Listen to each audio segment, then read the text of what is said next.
সকালবেলা ঘুম থেকে উঠে একটু ছাদে চলে গেছিলাম, আর ছাদে গিয়ে দেখলাম যে প্রচণ্ড রোদ, কিন্তু আবহাওয়াটা বেশ ভালোই লাগছিল। এতদিন যে পরিমাণে বৃষ্টি হচ্ছিল, তো রোদ্দুর উঠেছে, বেশ ভালোই লাগছিল।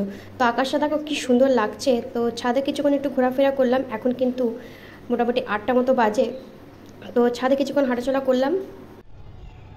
তো এখন নিচে চলে যাব, কেন কি সকালে রান্নাবান্নাও রয়েছে। সকালে আজকে ব্রেকফাস্টে মোটামুটি স্পেশাল তো কিছু বানাতে, স্পেশাল মানে হচ্ছে লুচি আর আলু চচ্চড়ি, এটাই বানাবো। তো টাটা, দেখা হচ্ছে আবার পরে।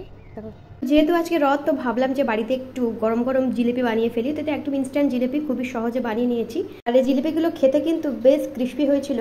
আর আমি যেহেতু রং ব্যবহার করে নিয়েছি, তো কিন্তু এরকম সাদা কালার রেখেছি, কিন্তু রসে দেওয়ার পর কিন্তু রংটা একদমই কমলা কমলা হয়ে গেছিলো।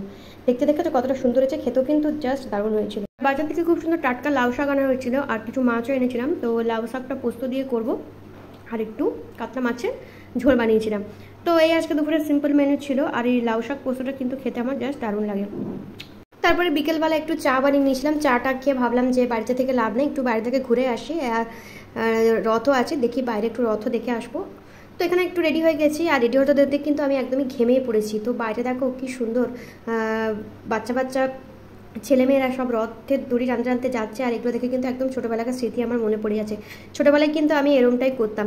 চারিদিকে বেশ সুন্দর করে সাজানো হয়েছিল। তো অন্যবার কিন্তু আমাদের এখানে মেলা বসে, তো এবার কিন্তু খুব একটা মেলা বসেনি, হয়তো খুব বৃষ্টির জন্য এবছর আর মেলা বসেনি। তো তারপরে দেখলাম যে বড় রথও কিন্তু এখানে, তারপর দেখলাম রাস্তাতেও বেশ বড় বড় রথগুলো কিন্তু বেরিয়েছে, সেগুলো দাঁড়িয়ে দাঁড়িয়ে কিছুক্ষণ দেখছিলাম। আর দেখতে কিন্তু কি ভালো লাগছিল না, দেখো রথটাকে কি সুন্দর করে কিন্তু সাজানো হয়েছে। অন্যবার কিন্তু আমাদের এখানে রথের জন্য অনেক মেলা বসে, কিন্তু এবছর হয়তো বৃষ্টির জন্য সেরকম খুব একটা মেলা কিন্তু দেখতে পাওয়া যায়নি। তো ফেরার পথে একটু ফুচকা খেয়ে নিলাম, অনেকদিন ফুচকা খাওয়া হয়নি। তো কেমন লাগলো ব্লগটা অবশ্যই জানিও, ভালো লাগলে একটা লাইক করে দিও। দেখা হচ্ছে নেক্সট ব্লগে, টাটা।